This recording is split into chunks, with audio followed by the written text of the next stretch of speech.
Seseorang pernah berkata ya, seorang profesor di daerah New York itu pernah berkata saat itu bahwa ketika seseorang itu misalnya contoh seorang dokter saja, misalnya mereka itu kehilangan sense of research atau kehilangan minat atau niat untuk melakukan suatu penelitian, maka tentunya hari ini kita tidak akan menjumpai bahwa ada seseorang yang memiliki penyakit liver itu atau jantung atau organ dalam itu bisa selamat. Karena kalau kalian pernah lihat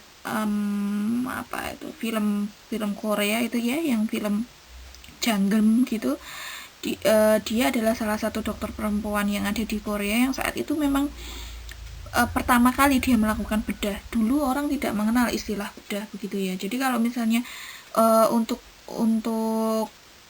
memecahkan suatu masalah itu kita perlu research dulu. Contoh yang tadi dokter tadi. Jadi untuk melakukan bedah itu dia harus penelitian dulu tentang fungsi dari jantung itu sendiri, anatomi dari jantung itu sendiri, bagaimana kemudian ilmu melakukan research tentang anestesi dan juga basic definition tentang simptom gitu. Dan baru mereka bisa melakukan yang namanya beberapa prosedur mengenai pembedahan gitu ya. Kalau mereka tidak melakukan research atau kehilangan sense of research-nya, ya tidak akan bisa memecahkan permasalahan. Jadi orang-orang yang misalnya sakit gagal jantung atau misalnya punya penyakit organ dalam, ya tidak akan terselamatkan begitu. Dan memang itulah contoh salah satu pentingnya mengapa kita itu harus penting melakukan penelitian. Begitu pula di dunia pendidikan. Jadi ketika seorang pendidik itu tiba-tiba kehilangan body of knowledge-nya atau badan ilmunya gitu yang sudah membimbing kita sampai sekarang itu bisa menikmati berbagai macam fasilitas dan ilmu pengetahuan. Kalau kita bicara tentang sains ya berarti di bidang sains, ya akan terjadi stagnasi di situ. Seorang pendidik yang kehilangan sense of research-nya, maka mereka akan melakukan apa yang mereka lakukan sekarang ini tanpa melihat bahwa setiap hari, setiap saat, 10 tahun mendatang, 10 tahun yang lalu itu berbeda tantangannya. Tantangan abad 21, tantangan abad 19 itu berbeda. Siswa-siswanya pun berbeda. Generasi milenial dengan generasi zaman tua yang belum milenial itu mungkin cara mendidiknya juga harus berbeda gitu. Karena apa? Yang diinginkan, yang dihadapi dunianya juga berbeda. Oleh karena itu kalau misalnya sebagai seorang pendidik kita juga harus melakukan research. Apakah yang kita lakukan itu saat ini itu betul-betul berpengaruh terhadap si anak didik kita, atau justru malah semakin mundur begitu. Dengan adanya pendidikan, kita mendidik setiap hari, kita mengajar setiap hari, malah justru terjadi kemunduran, malah seperti itu yang dikhawatirkan gitu loh. Jadi poin mengapa saya membandingkan antara dunia kedokteran dengan dunia pendidikan adalah bahwa opini terkait dengan selama ini itu guru itu sebenarnya juga mirip dengan seorang dokter gitu loh, karena sama-sama kalau dokter itu menyembuhkan raga, kalau seorang guru itu menyembuhkan jiwa dan juga raganya gitu. Jadi ketika ada yang kesulitan di dalam proses pembelajaran, ya ke depan ketika seorang siswa ini akan mencapai profesi apapun juga dia akan menjadi semakin sulit. Inilah pentingnya mengapa kita membangun rasa untuk bisa melakukan research. Nah, lalu untuk metodologi penelitian itu apa? Saya ambilkan dari Research Institute Industrial itu. Metodologi itu adalah cara mencari atau memecahkan masalah penelitian gitu. Jadi memang berangkatnya penelitian itu dari permasalahan dulu, bukan dari judul penelitian dulu gitu. Jadi kalau inspirasi boleh, tetapi memang dasar kita melakukan penelitian itu adalah masalahnya dulu ketemu. Kalau masalahnya sudah ketemu, baru kita lakukan tinjauan pustaka lebih lanjut dan kita tentukan kita itu mau meneliti di bidang apa. Nah, apa itu research? Jadi research itu adalah, atau penelitian adalah upaya-upaya sistematis untuk memberikan jawaban atas pertanyaan. Dan sebagai seorang researcher atau seorang peneliti, kita itu harus memiliki beberapa jenis etika-etika. Salah satunya etika yang terpenting itu tentunya adalah kita harus memiliki sikap ilmiah.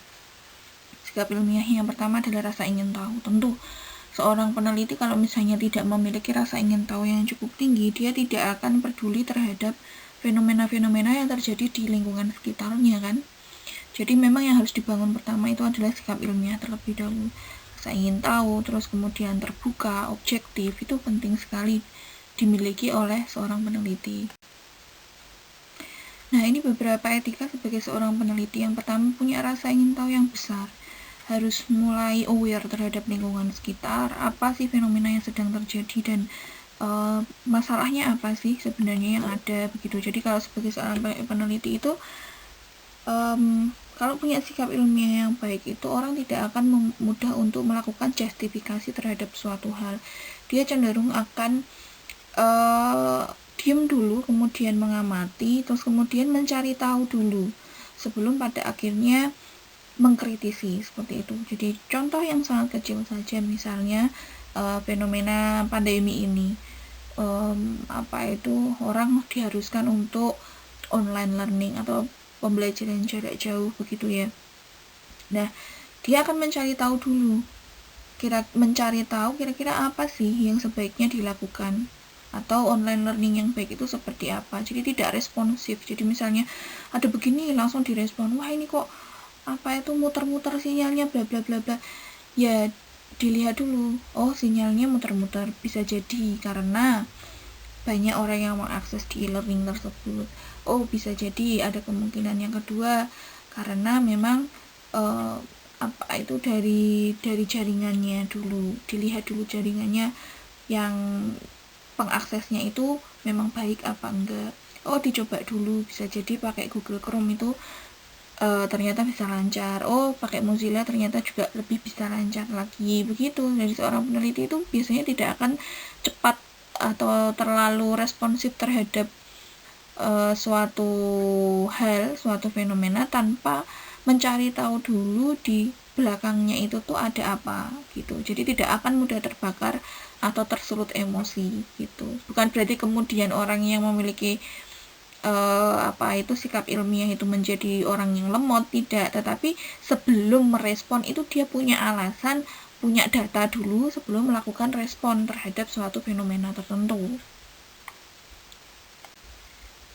Sikap dan etika yang berikutnya adalah seorang peneliti, sikap ilmiah berikutnya adalah terbuka. Jadi orang yang memiliki sikap ilmiah yang baik itu dia cenderung akan menerima segala masukan. Menerima segala masukan bukan kemudian semua saran itu terus kemudian dia terima dengan kemudian diimplementasikan, dituruti semua sarannya, tidak. Tentu terbuka dalam artian dia tidak menutup pintu dirinya kepada orang lain. Jadi kalau ada saran dia tampung dulu, dia terima semua saran secara objektif dan kemudian dia akan pilih mana yang bisa ditindaklanjuti dan mana yang tidak. Dan yang paling penting ini jujur. Jadi ketika di lapangan nanti teman-teman itu sudah akan mulai melakukan penelitian, pasti akan menemukan dan menghasilkan data serta fakta yang ada di lapangan. Mungkin hipotesis kita itu adalah ini efektif nih, metode A ini efektif nanti untuk meningkatkan keterampilan proses sains misalnya dari siswa-siswa kita, tetapi ternyata fakta di lapangan datanya tidak menunjukkan bahwa itu efektif secara signifikan begitu.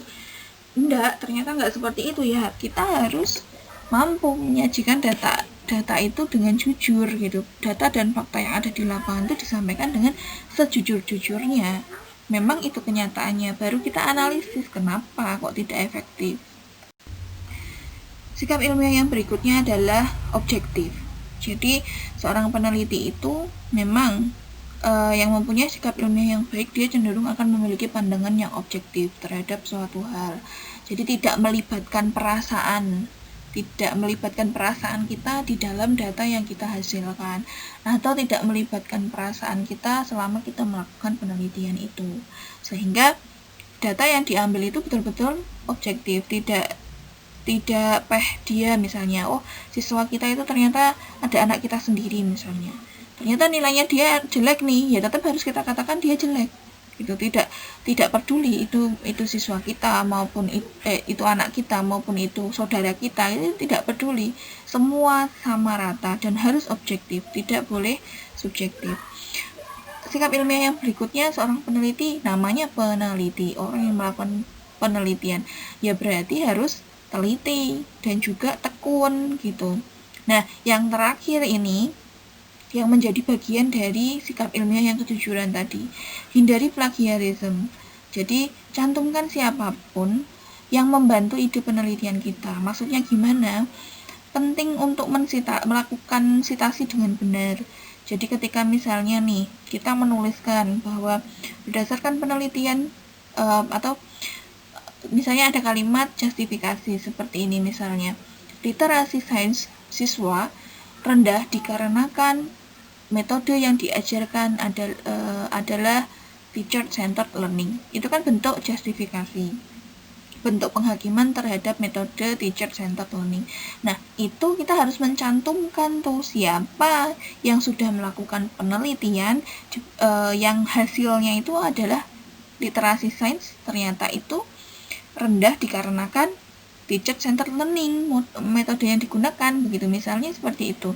Jadi cantumkan semuanya, termasuk misalnya artikel kita sendiri. Seorang peneliti kan biasanya suka melakukan penelitian di bidang yang linier lah, sama misalnya peneliti di bidang model mental, ya dia biasanya juga akan mengkaji besok-besoknya itu tentang model mental, perkembangan tentang model mental itu sendiri. Nah, ketika misalnya ada satu data yang kita ambil atau satu hasil penelitian itu kita ambil, ya kita harus citasi itu, walaupun itu punya kita, jangan kemudian tidak dicantumkan atau tidak kita kutip, istilahnya tidak dituliskan nama bahwa itu di paper yang sebelumnya gitu. Jadi penting sekali untuk menghindari plagiarisme, termasuk ke self plagiarism atau memplagiasi diri kita sendiri. Maksudnya bagaimana? Yaitu kita mencontek hasil dari penelitian kita yang terdahulu, itu tidak boleh juga gitu ya. Nah, sekarang ini banyak alat yang sudah digunakan, termasuk nanti teman-teman kalau misalnya skripsi itu biasanya nanti setelah skripsi itu selesai, setelah munakosah selesai, itu teman-teman akan dicek gitu skripsinya itu berapa persen kemiripannya dengan literatur lain gitu. Kita sudah punya alat mengeceknya sendiri. Jadi seandainya kita menulis, hindari untuk mencontek milik orang lain, itu menjadi sangat penting. Bukan pertanyaan malah, justru biasanya adalah justifikasi gitu. Padahal orangnya belum meneliti. Jadi mahasiswa itu kalau sudah dengar istilah gimana penelitiannya, sudah ada proposal penelitian belum gitu, itu sulit bu gitu, biasanya seperti itu. Nah, ini pertanyaannya, apakah meneliti itu merupakan kegiatan yang sulit? Jawaban berikutnya ada di slide yang berikutnya. Nah, ini jawabannya, of course not. Penelitian itu nanti di pertemuan setelahnya gitu ya, itu akan saya bahas juga bahwa kalau seseorang itu melakukan penelitian itu sebaiknya adalah sesuai dengan minat yang ingin dia kaji gitu, sehingga terus tidak menjadi menyulitkan gitu, tidak dianggap sulit karena kalian sudah senang dulu gitu dengan tema penelitian itu. Lalu kenapa hampir sebagian besar mahasiswa ketika ditanya penelitian itu sulit apa enggak sulit begitu, itu karena memang berbeda scientific writing, penulisan ilmiah dengan penulisan yang tidak ilmiah itu berbeda. Nah, ini saya ambilkan slide ini dari pelatihan yang pernah saya ikuti, Prof. Akil kan waktu itu yang menyampaikan ini. Jadi scientific writing is different from newspaper writing. Jadi penulisan ilmiah itu memang berbeda dengan penulisan seperti bahasa Quran, atau bahasanya itu berbeda dengan bahasa ketika kita ngobrol seperti ini. Jadi memang harus mengikuti bahasa yang baku. Kalau di deskripsi kalian nanti ya ikuti EYD-nya. Dan menjadi sangat penting teman-teman bagi yang sudah akan membuat proposal penelitian di semester ini ya, untuk mata kuliah ini, itu teman-teman penting sekali punya aplikasi Kamus Besar Bahasa Indonesia, itu penting dimiliki. Terus yang kedua, untuk membantu daftar pustaka itu teman-teman juga penting punya Mendeley atau reference platform yang lain, platform yang lain gitu ya. Tapi biasanya yang umum sih Mendeley ya pakainya gitu. Terus yang kedua, yang menjadi sulit itu adalah pertanyaan ini, what is new in your work? Apa sih yang baru dari apa yang hendak kita kerjakan gitu. Nah, mencari hal yang baru di dalam apa yang kita kerjakan ini nanti akan saya berikan tips-tipsnya. Salah satunya itu adalah yang pertama, teman-teman harus mau mulai mencari tahu atau bisa berbasis dari 3P. Nah, itu nanti di pertemuan berikutnya tuh 3P itu apa begitu ya. Terus kuncinya yang pertama adalah mau baca dulu. Bacanya lewat apa? Ya kalau teman-teman skripsi di bidang pendidikan ya harus mau buka-buka atau piknik ke jurnal-jurnal yang di bidang pendidikan gitu. Contohnya apa? Nah, untuk lebih tahu tentang itu nanti akan ada tutorial tersendiri. Biasanya sih carilah dari jurnal-jurnal yang sudah terindeks Sinta 1 dan Sinta 2 gitu ya. Nah, itu nanti teman-teman bisa tuh lihat-lihat dulu yang lagi penelitian-penelitian yang masalah yang sedang hangat dikaji itu tentang apa. Soalnya jangan-jangan kita tuh merasa bahwa tema penelitian atau masalah penelitian yang kita anggap sebagai suatu masalah itu malah justru sudah selesai dibahas oleh peneliti lain di tahun-tahun sebelumnya tuh. Maka dari itu sangat penting untuk melihat apa yang sudah penelitian yang sudah terjadi itu sudah sampai mana, dan kita itu barunya itu di sebelah mananya gitu. Makanya penting untuk mengupdate pengetahuan kita. Terus kalau kita sudah update itu kita harus mengorganize atau mengatur kembali tentang pikiran kita, apa yang ada di otak kita, apa yang penelitian kita itu mau fokusnya kemana, kemudian di outline, dibikin struktur yang bagus dari paper yang hendak kita tulis. Terus ini nih yang sering terjadi di mahasiswa yang bimbingan saya skripsi biasanya ini. Jadi teman-teman harap fokus gitu. Kalau sudah menentukan, misalnya sudah mengkaji nih, teman-teman sudah melalui proses bahwa oh ini fix ini kelihatannya yang baru yang belum ada, karena dari hasil pencarian saya lewat jurnal-jurnal yang sudah saya baca, lewat Google Scholar peneliti yang memang di bidang itu kelihatannya ada satu aspek ini loh yang miss dari semua peneliti itu, sehingga ini menjadi satu hal baru buat semuanya begitu. Nah, itu teman-teman kalau baca jurnal jangan terus terikut arus. Biasanya begitu ketemu jurnal B, jadi misalnya nih, awalnya tertarik di bidang penelitian instrumentasi tentang miskonsepsi. Terus begitu baca jurnal tentang keterampilan berpikir kritis begitu, atau metode pembelajaran yang terbaru misalnya, ikut ke arus sana sehingga nggak selesai penelitiannya begitu. Jadi fokuslah, stick on your central points. Jadi silahkan fokus untuk di poin yang memang peneliti itu atau teman-teman kaji begitu. Di seluruh skripsi teman-teman ya harus dikembalikan atau difokuskan kepada central point yang teman-teman itu bikin begitu. Jangan sampai pembahasannya kalau itu nanti gladrah, istilahnya gladrah itu apa ya, melebar kemana-mana. Terus yang selanjutnya adalah kita harus bisa memberikan eksplanasi yang jelas dan juga mencukupi. Jangan pernah membuat suatu paper atau artikel ilmiah kita nanti kalau sudah selesai penelitian kita bikin paper ilmiah itu, jangan pernah membuat para orang-orang yang membaca penelitian kita itu jadi menebak-nebak. Itu jenis istilahnya penelitian yang baik gitu, paper yang baik, maaf.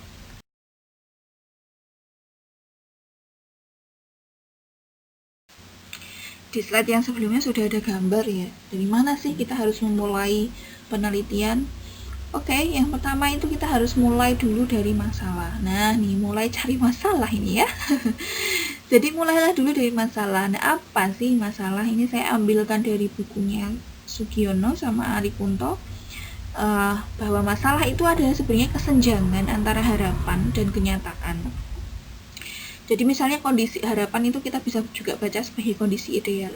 Oh, kondisi idealnya itu adalah begini, tapi kenyataan di lapangan ternyata begini, sehingga ada gap atau ada jurang antara harapan dengan kenyataan. Itulah masalah sebenarnya. Jadi kesenjangan antara si harapan atau kondisi ideal yang diharapkan dengan kenyataannya itu kok jadi berbeda, maka ada jurang. Lah jurang itulah adalah sebenarnya masalah, dan kita sebagai seorang peneliti ya harus memberikan jembatan terhadap jurang itu gitu. Harapannya sih seperti itu. Harapan dari penelitian itu adalah memberikan jembatan antara harapan dengan kenyataan itu.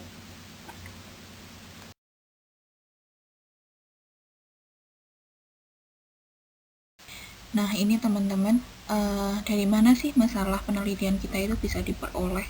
Mengingat harus ada hal yang baru di dalam masalah penelitian yang hendak kita kaji gitu, jangan sampai out of date gitu ya. Nah, masalah yang bisa kita peroleh kalau misalnya teman-teman sudah PPL begitu ya, atau sudah pernah mengajar di sekolah begitu, mungkin bisa dari kehidupan sehari-hari ketika teman-teman itu sedang mengajar atau sedang menjalani observasi di sekolahan tersebut. Kalau misalnya tidak bisa dari situ, bisa juga pakai opsi yang lain, yaitu dari artikel-artikel ilmiah yang sudah dipublikasikan di jurnal-jurnal ilmiah. Tentunya kalau teman-teman itu metodologi penelitiannya adalah di bidang pendidikan gitu ya, maka teman-teman bisa mencari lewat Google Scholar dari peneliti-peneliti di bidang pendidikan gitu. Bisa mulai teman-teman research dulu, masuk ke Google Scholar, di dosen teman-teman sendiri gitu, misalnya di siapa yang pendidikan yang memang menurut teman-teman, oh saya tertarik nih di temanya ini, masalah terkait dengan misalnya instrumen penelitian gitu ya, bisa misalnya ambil ke dosen yang memang pernah meneliti tentang instrumen penelitian. Dari Google Scholar sang dosen tersebut itu pasti akan ada artikel ilmiah yang sudah pernah dipublikasikan oleh dosen tersebut. Nah, itu teman-teman bisa kepo-kepoin itu, ambil satu jurnal gitu ya, satu artikel yang sudah beliau publish, yang kira-kira citasinya jumlahnya banyak, karena kalau citasinya jumlahnya banyak di artikel tersebut artinya memang tema itu tuh sedang hangat dibicarakan gitu. Nah, setelah itu nanti teman-teman kan pasti akan menemukan juga bahwa beliau ini akan menggunakan beberapa daftar pustaka. Nah, carilah daftar pustaka yang jurnal internasional, kemudian dikepoin lagi dari daftar pustaka tersebut, kemudian teman-teman coba cari nih di Google Scholar, cari misalnya, di artikelnya Bapak ini ternyata beliau mensitasi punyanya Triges misalnya, seperti itu, David F. Triges. Ya cari lewat Google Scholar lagi David F. Triges itu siapa, dan nanti kan teman-teman akan menemukan berbagai macam artikel yang sudah dipublikasikan oleh David F. Triges itu. Jadi cara kita mencari literatur itu seperti itu, dan nanti bisa teman-teman sort gitu ya dari yang 2020, sehingga kalau 2020 itu kan berarti yang lagi temanya itu ini gitu, supaya tidak ketinggalan zaman lah apa yang kita teliti, masalah yang kita teliti itu tidak ketinggalan zaman. Atau opsi yang berikutnya, teman-teman piknik lagi nih ke website dari jurnal-jurnal Sinta 1 dan Sinta 2. Sinta 1, Sinta 2 itu adalah peringkat, ibarat kayak ini nak. Jadi untuk mempublikasikan suatu artikel, misalnya saya sendiri mempublikasikan suatu artikel, itu ada istilahnya, saya mau publikasi di jurnal ini, jurnal itu lah. Jurnal Sinta 1 itu adalah jurnal yang memiliki peringkat yang baik gitu, yang sudah diperingkat oleh Kemenristek-Dikti, itu baik begitu di Sinta 1, ranking 1. Terus Sinta 2 itu nanti berarti ranking 2. Ada Sinta 3, ada Sinta 4, ada Sinta 5 sampai Sinta 6. Kenapa saya arahkan ke jurnal yang Sinta 1 dan Sinta 2?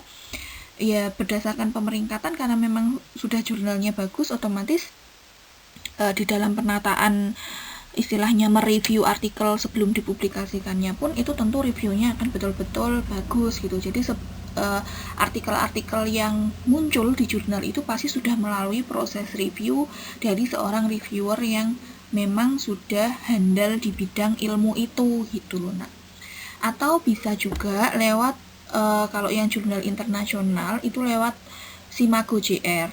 Jadi SCIMAGO JR gitu. Itu adalah list dari jurnal-jurnal yang terindeks Scopus gitu. Jadi pasti itu juga bagus-bagus jurnalnya yang di sana. Tinggal cari yang sesuai dengan bidang minat kita.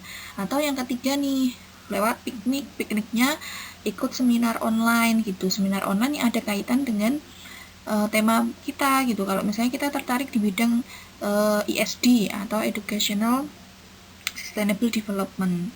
Nah, itu berarti kita cari tuh webinar-webinar yang membahas tentang ESD gitu. Bisa juga lewat radio, bisa juga lewat yang mungkin yang lagi in sekarang ya webinar-webinar itu ya, seminar-seminar gitu. Itu untuk mencari yang up to date gitu, atau mencari masalah yang memang sedang dibicarakan gitu. Atau juga bisa juga untuk mencari kajian literatur lebih yang terdahulu itu seperti apa. Tips-tips ini juga bisa dipakai. Nah, ini masalah dan judul penelitian itu, untuk memilih masalah dan judul penelitian kita harus mempertimbangkan faktor internal maupun faktor eksternal. Faktor internalnya itu penelitian kita itu usahakan untuk sesuai dengan bidang dan minat peneliti. Jadi kalau teman-teman memang tidak suka mengkaji tentang model mental, ya jangan masuk ke arah masalah yang mengkaji tentang model mental, karena nanti akan terjadi kejenuhan begitu ketika teman-teman melakukan penelitian, dan akhirnya jadi lama gitu, penelitiannya nggak selesai-selesai, skripsinya nggak selesai-selesai gitu.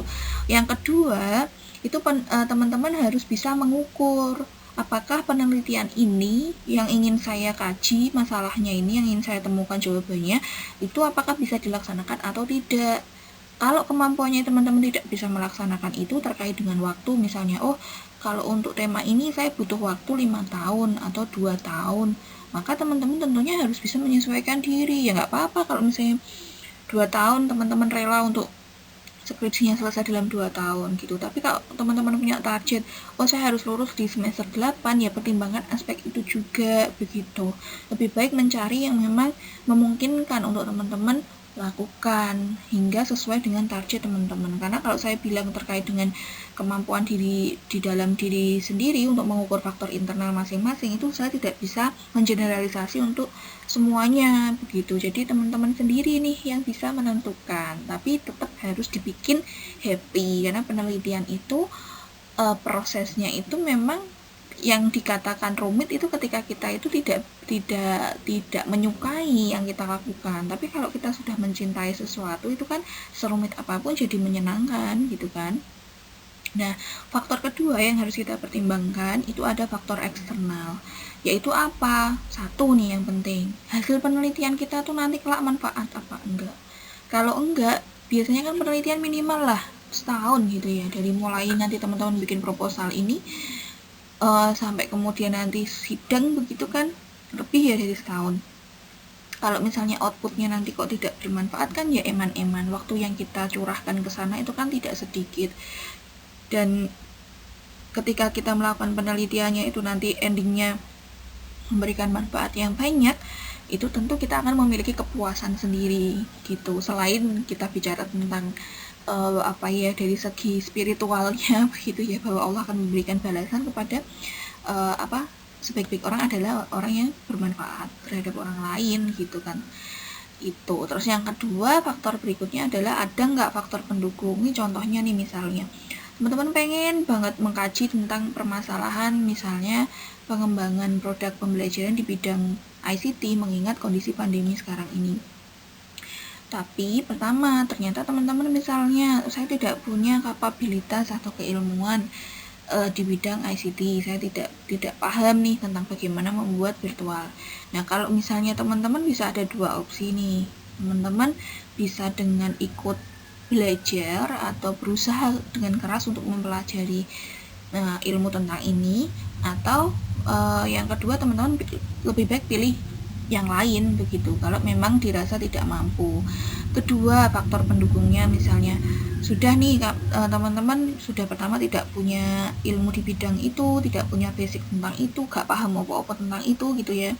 Terus setelah itu yang kedua nggak punya perangkatnya, nggak punya laptop dengan kapasitas yang besar, terus juga tidak punya misalnya HP misalnya Android yang memang dibutuhkan untuk membuat si pembelajaran basisnya ICT ini. Itu tentu harus disesuaikan dengan faktor-faktor pendukung itu gitu dari teman-teman sendiri. Jadi banyak hal yang harus kita pertimbangkan sebelum kita menentukan masalah apa sih nanti yang pengen kita teliti gitu.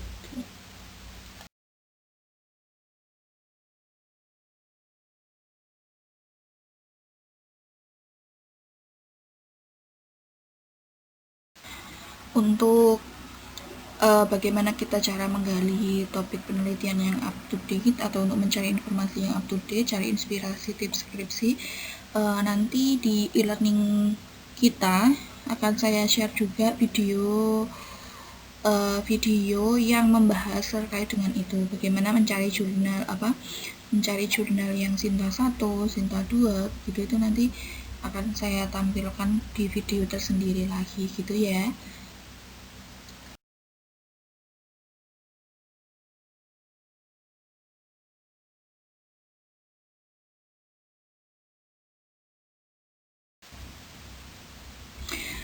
Nah, nanti sisa waktu silahkan teman-teman nanti gunakan untuk piknik online begitu ya, cari ke perpustakaan di universitas manapun atau cari melalui website jurnal-jurnal Sinta 1 dan Sinta 2. Nanti tentunya setelah teman-teman melihat video bagaimana cara mencari jurnal di Sinta 1 dengan Sinta 2, Simago, terus kemudian Google Scholar gitu, cari yang temanya memang teman-teman masalahnya itu linear dengan yang ingin teman-teman kaji.